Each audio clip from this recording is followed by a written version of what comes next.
when India is sort of playing some sort of match and people are staying at home. Uh, so really a big thank you for everybody having landed up this afternoon. And like I said, we should have done this earlier. It was just a sort of something which escaped. And it's only after a lot of friends began ringing up. Rafiq Baghdadi was the first to come up and say the press club should do something. And then we got a couple more calls.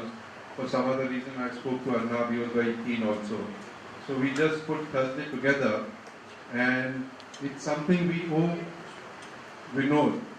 He was not only from Mumbai, he was from this very club. Many of us have sat and had a drink with him here. And he was always very nostalgic about his entire period in Mumbai. When he was getting the 2012 Reading Awards, I remember as he stepped on, the first thing he said, I couldn't have missed this for anything. I would have put aside everything to get this award, not because it's a journalism award, but it's because from peers in Mumbai are giving it to me. And it's my Mumbai club which is giving it to me, and that's why I've come all the way to receive this award. And I can't miss it for anything. So he's been a member of this club, not very far from here in this Mudwale mansion. There used to be a small office of JACO where he started Sunday Observer there. And my wife Neelam's office used to be next door. She used to work for JACO, and very often we used to go there. And from Elphinstone College, it was not a far off place. And Elphinstone College was where his friend Dhiren Bhagat did his BA and so on. He spent about 2-3 years and did his archival research there. And you could hear Dhiren Bhagat and him giggling away inside. Those were his days. I mean, he was very close to Dhiren. So those were his Mumbai days. And then, of course, Indian Post, which was an iconic publication, something very different and very much ahead of its time. The kind of way he used photographs, the kind of way he created the op-ed page. These were all sort of startlingly new things for journalism. And, most of all, which we from the Press Club admire most, and which is where we really feel that a statement, a position should go out, is the way he handled journalism as an independent pillar, as a pillar which stood against any kind of influence. And he was a man who had absolutely no agenda. His agenda was the good story. His agenda was good journalism. His agenda was the next best story that he could come and make it public and reach it to the masses. That was his agenda. There was nothing else. And I still remember, the kind of anchors he used. He changed the concept of anchor. For instance, and Ajit Pillai, when he was reading out his excerpts from the book, he has used that in his book also.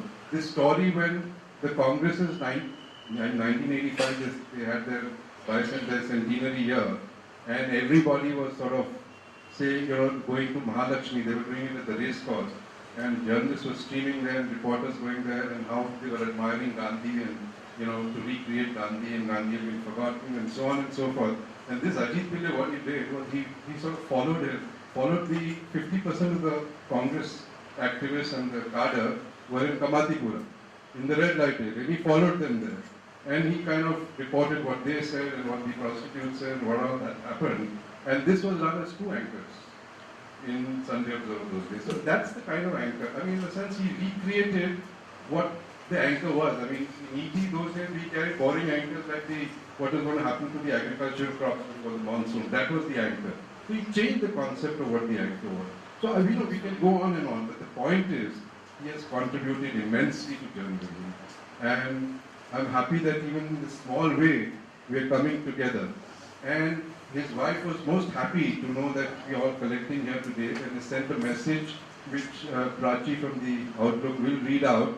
I'll call upon you. But she definitely wanted to hear and listen, and she's asked us to record this. And this is going to be a recording. And also what he contributed to television, of course, Arnab is there to tell us. But apart from that, he introduced live drinking on television, something which nobody else did. He started it with his glass on the side, And after having seen that, Ram Jethmalani did it. Probably others you will tell us about, but I mean, he's the man who started it. And we were discussing it last evening, so in his honor, we're going to serve beer after this. So please have a glass of beer in the press club after this. So thanks so much. We're going to first stand up for 2 minutes in his honor and in his memory, and after that we'll start.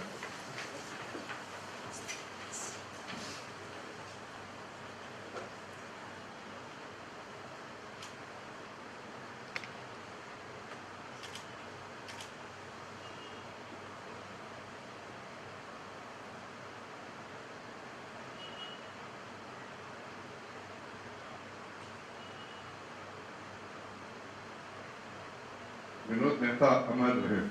Dhanyavad. So we'll start straight away.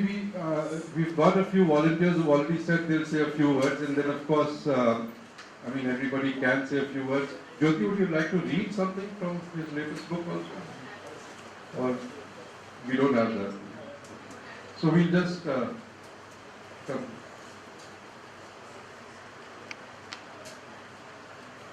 So we'll start straight away. I'll request Vice Chairman of our club, Kumar, to say a few words, and then we'll take one word.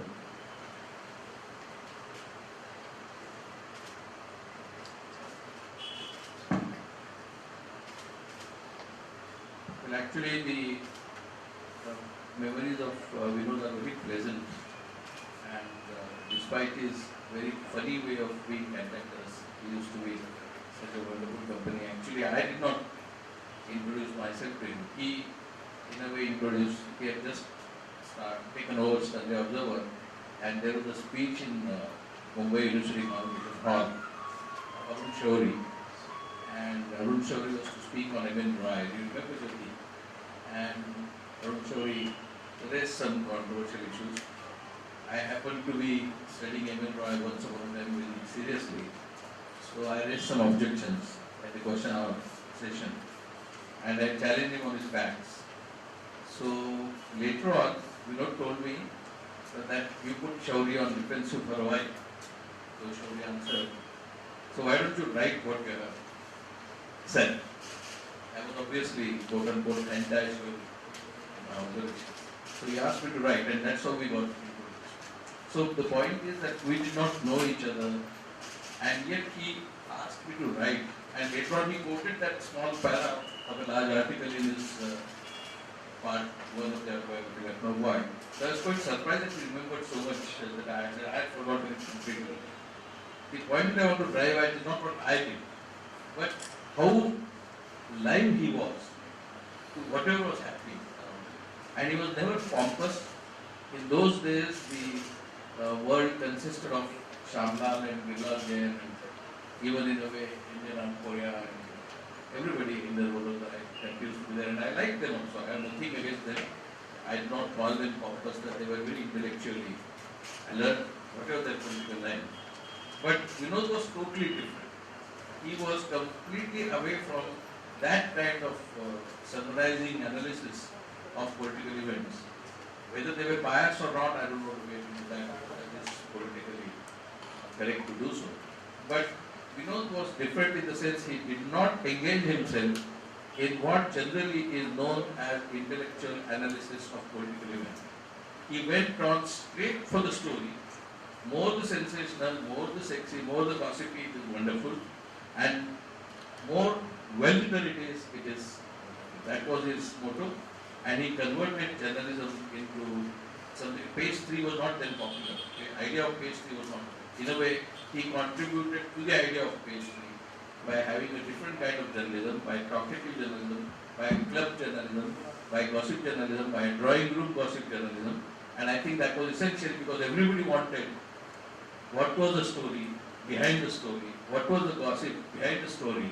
I just quote one small instance.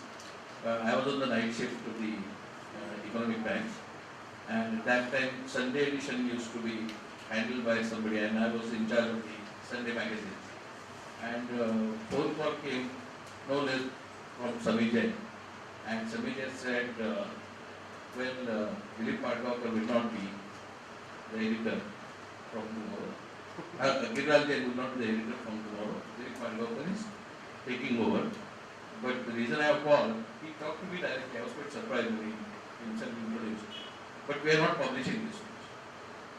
So even Economic Times will not publish this. That Dilip Pandavapu is taking over. So I was quite stunned. I said, why not? So I just inquired, because it was about 10:30, 11 at night. So I just inquired, is there news? Please remove it if it is there. So somebody said, no, but it has already gone on page 4. In those days, page 4 used to go early. It was already gone on page 4 from PTI. And PTI has carried the item. So I phoned Manu Shroff, who was my editor. I said, Samir himself phoned me and said that we are not supposed to be carrying, but we have to carry because it is already printed. Page 4 is almost printed. So Manu said, don't worry, I will inform him. And next day, in Indian Post, it was a front page news story. Girlal Jain sacked or something, and Dilip Pandavapu takes over. So it was like that. I used to go frequently to their office where Bharat used to be there, Dinawati was there for some time. So they were all friends, there from Times. But his approach was this, that anything which is a taboo, he will not observe any taboo at all. And that I liked and loved about him. He was a wonderful conversationist, sometimes shy, sometimes funny, sometimes arrogant, sometimes cantankerous. But every single memory of him, in about 35 years of my association, is very, very pleasant and really my good opinion. What we will do is we will intersperse it with others also. Could I request Jyoti, because I think she'll put some things in history, I mean in historical perspective, since she spent a long time with him. I mean right from Sunday Observer, Indian Post. Why don't you speak from there? Come, I think this is what... She was also the most favorite of Vinod. Yeah, she was the most favorite of Not blue-eyed enough. Yeah, I've written quite a bit about Vinod and I don't want to repeat all that, but I'll just say the few things which have stood with me all these years.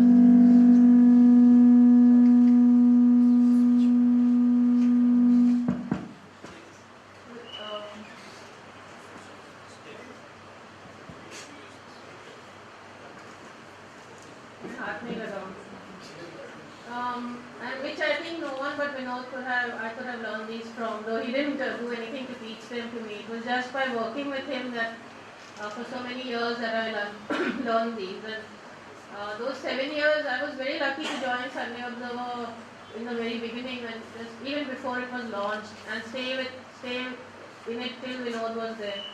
And those 7 years were really the best years of my professional life, and whatever I learned then has stood with me till now and made me whatever, and still influences me.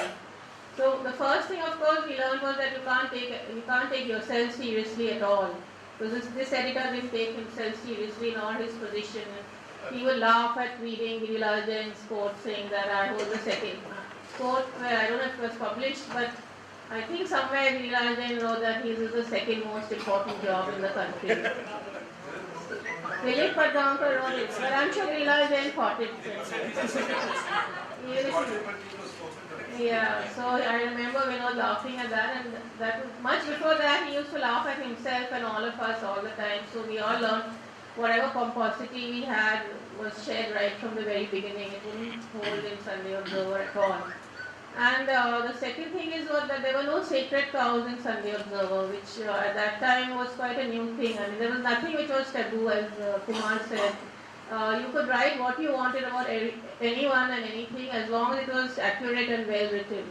So I was going through the old Sunday Observer today to prepare for this because I didn't want to go on saying the same old things. And I found that like the kind of stuff we were writing at that time, I mean, for a long time, Murli Dera has been a sacred cow. Even when he died, the gushing about him was like he was God's gift to Bombay. But we in Sunday Observer wrote about him as though he was just an ordinary human being, you know, corrupt, manipulative, and not Vinod. I must have been his friend, but he never told us to tone it down or anything like that. It was like taken for granted that you could criticize whomever you want, whichever MP it was, whichever politician, whichever institution could be criticized as long as it was done professionally, that's all. And there were other such, like, where I went to, he sent me to the Kumbh Mela and at Hardwar, and I was reading the article, and it was very critical of the Kumbh Mela's values of, upholding the caste system, their anti-Muslim attitudes in the ambience of the Mela, and also the anti-Dalit, the Dalits had their separate. All this came through without making a big issue of it, it was just part of the story. And I know that Vinod himself and Rahman, who was his assistant, used to sub my stories, and they never changed anything at all, except when it was inaccurate or something, which is quite different from the professional subs who feel unless they make some changes, they haven't earned their salary, even if it is to make the copy worse. But it was amazing that he never changed. Even my film reviews, he wouldn't change, although these directors were all his friends. And that was the other thing about Vinod, that you learned that nothing was too small for you as a reporter to report, He sent you on any kind of assignment, and he didn't accept any arguments. So we had a page 4, which was like the special report page. And you would think that it would be all about hard journalism and politics and investigating, but it was not only about politics. Most of the time it was about other social issues. Even that's putting it very seriously, because it was really about human issues. I mean, I remember doing a full page thing on bigamy.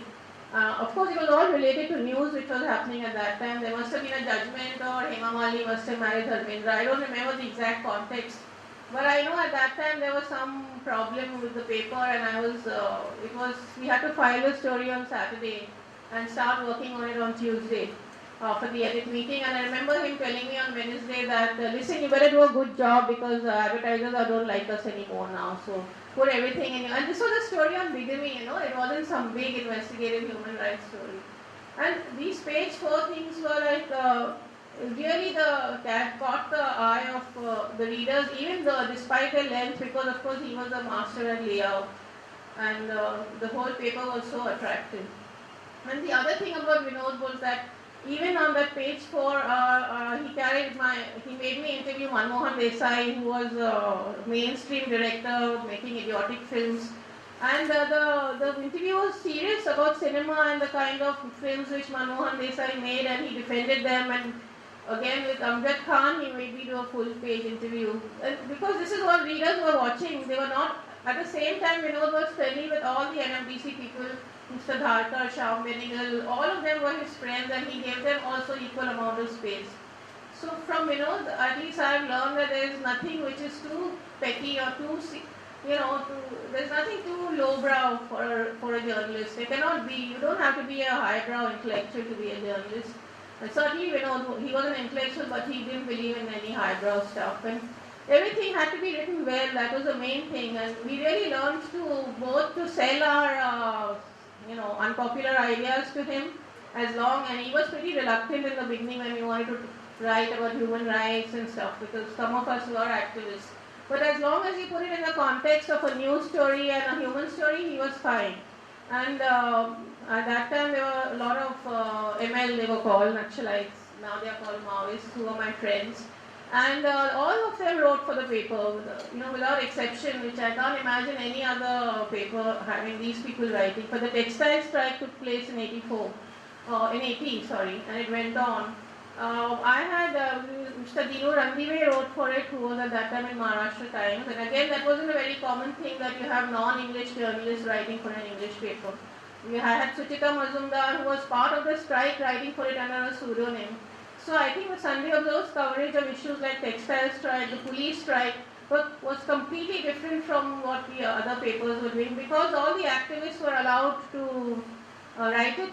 And again, it was not only their point of view which was being expressed, but also at that time there was no other point of view on the textile strike. It was just the millionaires' point of view, and Datta Samant was a villain. But in Sunday Observer, we had views supporting the workers, supporting Datta Samant, analyzing why he's so popular. And I'm sure Mr. Godrej was Vinod's friend too. But these things he never let us, Bombay is so dominated by advertising and business, but we never felt that at all. I mean, maybe he dealt with it, I don't know, his closest friends were in advertising. But he was always critical, he made us write pieces critical of advertising. I wrote one for him in Debonair, which was very critical of advertising. And in the Sunday Observer, it was quite routine to criticize advertisers, and I'm sure he drank with them in the evening and laughed about the stories. I remember at one of the Sunday Observer parties, Mario Miranda, who was a great friend of his, and whose cartoons had to be hated because of those voluptuous women with the huge breasts and huge behinds and all that. And he purposely came and took me to meet Mario, knowing that I hated him. And I used to keep telling Vinod, how can you keep carrying this guy's cartoon? And he said, Mario, you meet Jyoti Punwani, you know, she works with us. So I said, yeah, I didn't know what to say. I said, yeah, I'm not a big fan. So he said, nor am I, you actually get paid for what you write. And Vinod sit there and, laughed at the whole exchange. And both of us were so uncomfortable that we both decided to. So he really reveled in having these opposite points of view and giving space. Among his columnists was K.R. Malkani also and Iqbal Masood. His pages were open to everyone, and that again was a big thing for us, for me as a journalist, to know that you can't be hidebound and ideological when you're a journalist. You have to listen to all voices, and you can't judge people because of your ideology. That was for sure. And the other thing about Vinod was that he, made us push the boundaries a lot. Whatever was to be the smallest news thing which he wanted, he could find a news story in it, he would send us there. And the Sunday Observer was the first paper to start a media column. That time it was not done for journalists to criticize other journalists. But Vinod started it, and I was lucky enough to write on it. The best thing was that it was such a small staff that everyone had to do everything. And since I was a woman, I wasn't considered good enough for hard politics. But that was a great boon. Ivan Farah was doing politics. And I had to do everything else, so it was such a learning that, to go and find out things about matters which I didn't know about. And especially for the media, I mean, all the big issues of media, whether it's government patronage and freebies like housing, or contempt of court matters, or communal writing, or even all the strikes in the Times of India were covered by the Sunday Observer with great glee, I should say. And also all the underhand deals of various times, Ketkar and whatnot, which I will not go into now. All of those things were covered in the Times of India, and I don't know how Vinod survived all this, because that was the biggest competitor at that time. But because I guess also because it was a Sunday paper, and he made it so popular that it was like everyone's favorite second paper. I don't know, have I crossed my time limit? Yeah. Well, I made some points about, because there's so much to say that I can just go on talking. Yeah, the other thing was in the Sunday Observer, non-English literature and non-English, the world of non-English, of Indian languages was always represented, which is not so now. I mean, Marathi literature, Hindi literature, I heard that there was a Gujarati journalist, Modi supporter, who has written a great article on Vinod. All of them found space in Sunday Observer because of Vinod's openness. So it was not at all, English is the best and that kind of thing. And Vinod's own links with Urdu writers and with Hindi filmmakers also contributed to that. And the very important thing was that that was also the time of the Khalistan movement. And Sunday Observer and the Indian Post almost became a voice of the Sikhs in Bombay. Every single humiliation they faced and every single illegality of the police was carried by Vinod in great detail, and no other paper was doing this, because on issues like separatism and Maoism, our papers always take a very statist line. And only in Vinod's papers we could find the opposing voice being heard, partly because of the activists who were writing, and partly because he himself was so open to all ideas. And although he was irreverent to everyone in power, he had great respect for those who were out to change the world. He really respected them as long as they wrote well. That was the main criteria, and as long as they told a good story. So I'll end with lots more, because just by saying that I don't think there's any other editor like him. Even from the proofreaders to the secretary, our secretary was getting, there was only one secretary, and she was getting trapped into an arranged marriage, and all of us were trying to prevent it, and Vinod helped as much as he could to stop her from getting into that marriage. And even the peons loved him, although he kept yelling at them in 4-letter words. And I think I wrote once that in exasperation with the peon, he threw his glasses in anger, and then they fell into the waste paper basket. So after the meeting was, edit meeting was over, we thought the peon will have to, but then Vinod himself kind of shuffled and picked them up from the waste paper basket and looked, it pretended that nothing had happened, and that's an everyday occurrence. So I have lots of great memories of him, and I only wish I could have written for him till the end. Thank you.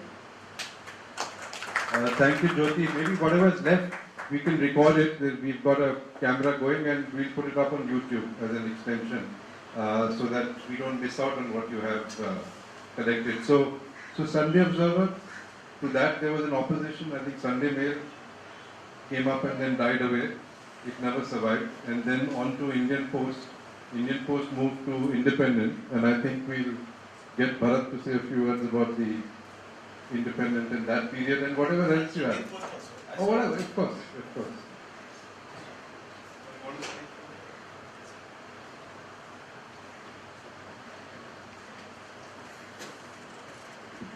Friends, I could have spoken from there, but when it comes to Vinod Mehta, I'm a bit extra emotional. I don't find I'm big enough to speak about Vinod sitting on the chair. So I decided to stand and speak about him. I don't know what to speak because I told Gurbir that I will not be speaking on this. I just come here to express my condolences.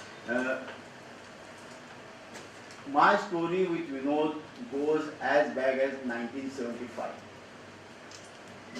Emergency was declared in June, and the first euphoria of emergency was dying down. And sometime in December, midweek of December, Leslie Sauni Foundation, an NGO, they have a guest house at Devrali near Nasik, and they held a seminar of young journalists. Therefore, a 7-day workshop, not even a seminar, 7-day workshop of journalists, young journalists. I've been a cub reporter that time in Doordarshan. I don't know who selected me, but I was there. And all the 5 days of first 5 days, senior journalists were coming there, giving their sermons, duties of journalists, their obligation to the society, the problems and grievances of the people, blah, blah, blah, all that. And we are really become nonplussed. Oh my God, this much we have to do. And one morning came in a young man, a tall man with shirt coming out from both sides, and he came in and then he introduced himself on a breakfast table. I am Vinod Mehta. That time Vinod Mehta was the editor of Debonair, and Debonair was used to boast that it was a magazine only for men. And as a young person, college going person, I knew Debonair for its center spread. And all those, I don't know describe whatever pictures used to come on there. And then Vinod started speaking, and really he undid whatever we had learned. That all that baggage that we are on our head during the first 4 days, really we had to offload it. He made us offload the whole thing. And it was a totally new perspective of journalism that we got. That his topic was popular journalism. And he really gave us such anecdotes, such tips about what is popular journalism. That it was a totally new revelation for all the 25 young journalists who were sitting there. Of which some were young in age, but older than the old people in the mass. So immediately after the lecture was over, they went into their rooms and retired. But we 5-6 people, we grabbed Vinod, and on the lawns of the LSS on the center, we sat with him till the middle of the night. And that time we saw a totally different Vinod Mehta. Totally different. His idea of life, his idea about men, his idea about women, his idea about men-women relations, everything he revealed in the first meeting. And I tell you, I fell in love with him on that evening itself. And that I could never come out of that. After that I kept meeting Vinod in various formats. Sometimes as an editor of Sunday Observer when I was a reporter in March Times, later as my editor, and after that the last was as a speaker on television, where we used to counter each other on television screen. As Jyoti said, he had a nose for news. He was not much bothered about language, particularly he used to love language journalism. I was born in a Maharashtrian family. All my schooling was in Marathi, and I was working for a Marathi paper. And that time there was onion growers education at Lasargaon in Nasik. And I had covered that. I wrote that piece for March Times. It appeared, 3-4 pieces appeared, and I thought it should appear in Sunday Observer. There was no such strict bans for us to not to write anywhere else, because my chief reporter Dinu Ranadive used to write for Sunday Observer occasionally. So I wrote that piece in English. On 10 times I rewrote it, but when I realized it is not the piece. But still I went to Vinod and gave it to him. Somebody from the Sunday Observer, the highbrow journalist sitting there, they laughed at me. What language and all that. So I was nervous. I was about to go. So Vinod called me. He took that paper from me, he read it, and he told one of his journalists, jara correct karke do. Then he told me, see, language in journalism is subsidiary. What is important is content.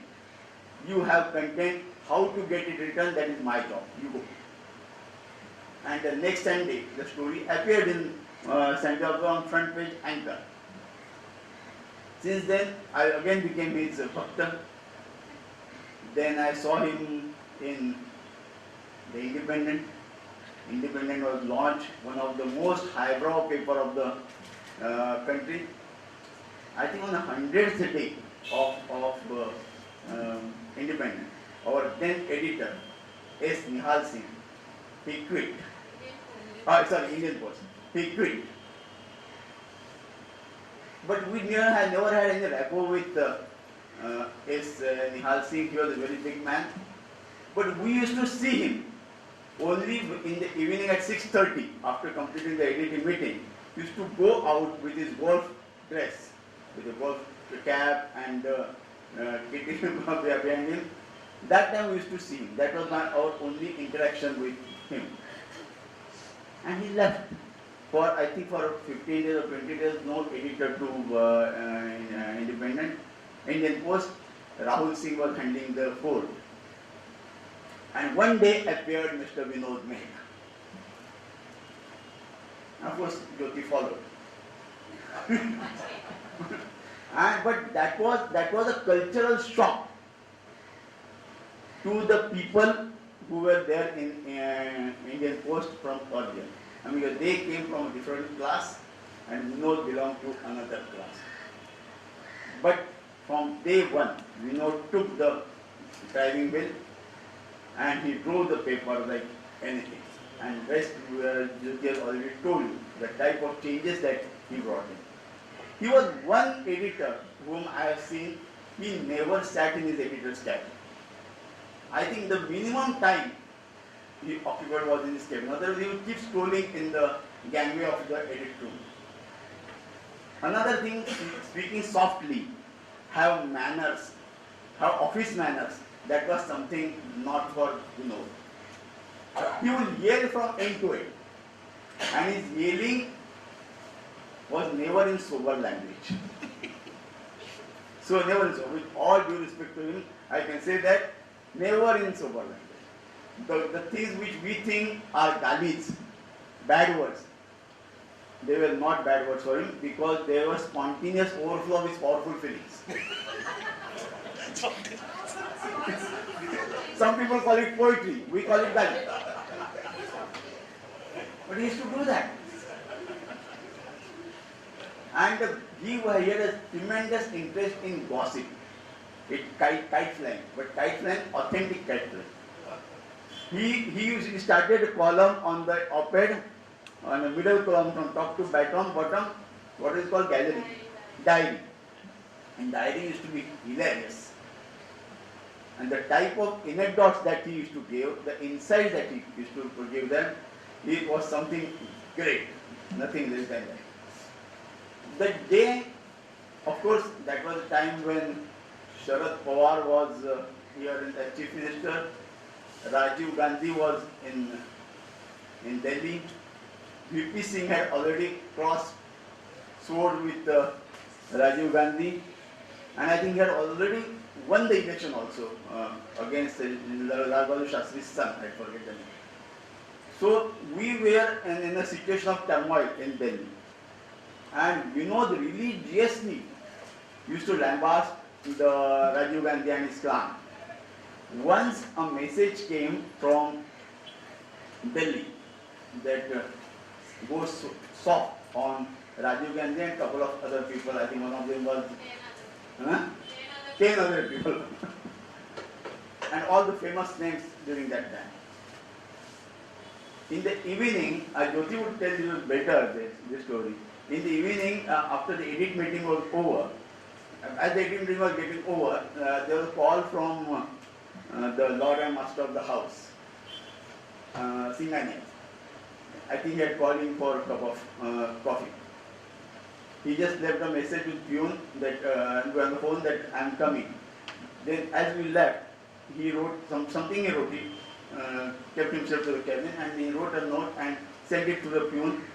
Then he comes out. I vividly remember this. He comes out, just clapped, all started looking at him. He said, "Friends, I quit." Am I right? I quit.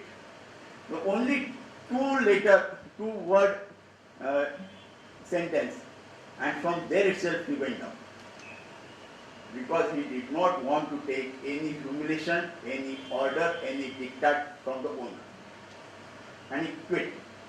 And that's why I always call Vinod a real path breaker. Because there was no entry board for him in life. Never. He never never considered any no entry board for his career and for his life. As he left Indian post, next day, rather in the middle of the night, call from Samir Jain, and next morning he had a meeting with Samir Jain, wherever I don't know, and in the evening we get a call from Vinod that all of you have been called in Taj for negotiation. So myself, Jyoti was there, and Dina Vakil, Nitin Pardey, Reena Kamar, we were a gang of 7. We went to Taj, there was a meeting, and all of us were hired in Times. Next day the Times, the Independent was announced. We were on the 5th floor, and overnight work happened. Imagine the importance of Vinod Mehta. Overnight there was carpentry going on, electric fittings were going on, paintings were going on, and in 7 days' time the office was ready, not with furniture and computers, but with plants, with saplings, with flower pots. Those things were unseen in newspapers of the time. And Mr. Vinod Mehta enters his cabin. The moment he entered, before entering, there was a big plant, a palm tree in front of his cabin. With his foot, he removed that plant. With his foot, he removed the plant and then entered the office. The peon understood what he wanted to say. The plant went. But he didn't have a good time in Times, let me say. He didn't have a good time. I was partially instrumental in Vinod's ouster from the office, because the story that myself and Shekhar Iyer produced, that cost him his job. But that was not only us, but our friends in Times Group that time. All of them were instrumental in seeing Vinod's back. Editor of the Maharashtra Times, he wrote a full page edit on how Vinod should be punished. There was hue and cry about the story all over, and the story was such that, and the public emotion was such that even at that time if Y.V. Chavan had come down and said that yes, I am guilty, I have done this, even then people would not agree. That was the impact. The story was given to us by the former Prime Minister, who was to stay in Mumbai that time. So Vinod asked me, "Are can we go to him? Now that we have put our nation out, so let him also support us." We went to Moradi side. Oh, it was Moradi side. And then he flatly denied. A Gandhian flatly denied the story. For 2 minutes, Vinod heard him. At third minute, he said, "Thank you, Bharat, let us go." He went out and he resigned. And so that was his, one would call it a crass behavior, but he was too honest to the core. And that's what I loved him. Honesty to the core. Once Balasaheb Thackeray called him. He was in Indian Post, and Balasaheb Thackeray was, "There's something happening. Nothing untoward." And he called him. Of course, the messenger was Mr. Bharat Kumar Raut. Who else would give the message? So I called. He said, "No, I don't like that man." I said, "He's the lion of India, Mumbai. We must go." Okay, chalo, we'll go. And myself, Vinodji, and third one was Charu Deshpande, who is no more now. We three went to his house. Then he asked me, "Should I take a bottle with me?" I said, "No, he will serve. Don't worry." He will serve. Went there. First exchange of some pleasantries, and then Thackeray asked him, "Do you take beer?" He said, "No, not in this season. I take only beer. I will have it." And he did not offer him anything. For some time he spoke, and then again all of a sudden he got bored. I don't know for what happened, what went wrong. But he stood up and said, "Bharat, you sit here. I am going. Thank you." He walked away. It was like, it was just like this. Then we kept meeting in TV debates, thanks to Arnab. And he used to really cross road like anything. Particularly I belong to Shiva Sena. Then he would do anything. But when I was in Delhi and in interview, and used to personally meet there, after the interview, after the TV show, he used to be such a warm person. He would take me to Habitat Center or somewhere else and have drink. I met with an accent. I mean, I'm really touched by that moment.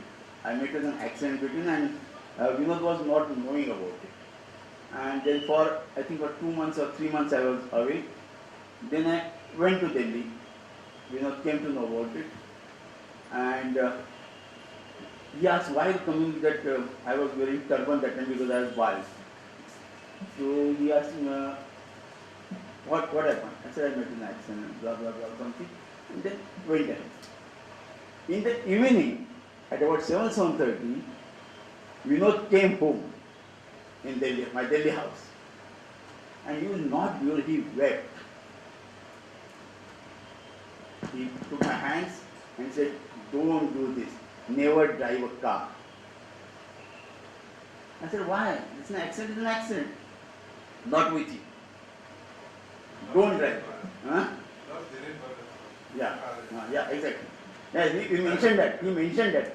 I have lost many, half a dozen friends in car accident. Don't do that. And I have seen him with tears coming out of his eyes. Oh, such a crass person is weeping and crying in front of me. I could not believe. My wife could not believe. So he was such a human. Then, after that, he brought out a book, Lucknow Boy, which Kumar Ketkar, I think he launched it. He gave me messages, SMS, sent me invite, but for some reason I could not attend. And after some time, one election show of Arnab, I went to Delhi and crossed Vinod. He gave me all sorts of values. तो गाने का नहीं था, ये ना, blah blah blah, सब बोल दिया. I was also nervous. I should have gone there. And when we came out, in the Times Now office there was a big corridor from where you had to walk to come to the car. I was coming to the car and I saw Vinod running behind me. I thought, oh, now what? What more I have to hear? I stopped. He stopped me, tapped my shoulder, and then from his bag he took the book out and wrote something on that and gave it to me. It was written with love from Vinod. And he said, read it, cross, cross, cross, cross. He gave that book to me, and when that was my last meeting with him. After that, during Delhi elections, we could miss his presence. When we came to know that he was not well, Kumar told me once that yes, Vinod is really seriously unwell. Never thought that the seriousness of his illness was so much. Finally, he's gone. I do not want to give his history, but what I want to know to tell to myself as a journalist, and we as a journalist fraternity, that what is daring journalism and what is pro-people journalism. I think Vinod was a real lesson for all these people. He always did pro-people, and when I say pro-people not from Sobo, not from Sobo, pro-people, man at the street, man at Lasargao, man at Kalahandi where there was hunger death. He had his heart was to go for them. And I think if we have to do effective journalism, meaningful journalism, we should be true followers of Vinod. I know it is a very, very difficult task, if not impossible, but why not try? I think trying that will be the real tribute to Vinod. Thank you.